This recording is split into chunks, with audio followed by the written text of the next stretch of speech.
Has, have not અને has not થી ખાલી જગ્યા પૂરવાની. બહુ ઈઝી છે.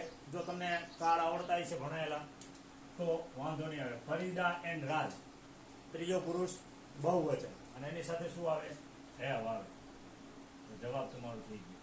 ફરીદા and Raj have many kites. ફરીદા અને રાજ પાસે ઘણી બધી પતંગો છે. નો, આ સાથે શું આવે? હેવ. અને નકાર વાક્ય છે તો પ્લસ થઈ જાય note. No, I have not written this letter. ના ભાઈ, આ પત્ર મેં લખ્યો નથી. ખાલી જગ્યા મનન અ પેન. મનન ત્રીજો પુરુષ એક વચન, બરોબર? તો હેઝ આવે. શું આવે? હેઝ. વી ખાલી જગ્યા અ હોલિડે ટુડે. તો વી સાથે આવે હેવ. પછી યસ, ગૌરવ ખાલી જગ્યા a red T shirt. Gaurav has આવશે, નોટ નહીં આવે આગળ. યસ આપ્યું, ધ્યાન રાખવાનું. ખાલી જગ્યા you got a pen. Have you got a pen. બીજું એવું છે, વી સાથે પણ હેવ આવે.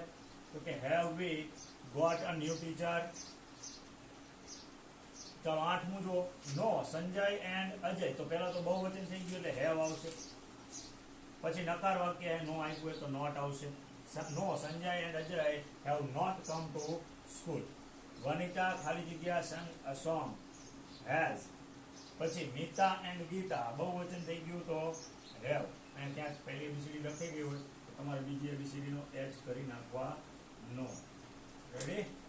ચાલો, આ તમારી ખાલી જગ્યા લખી નાખો.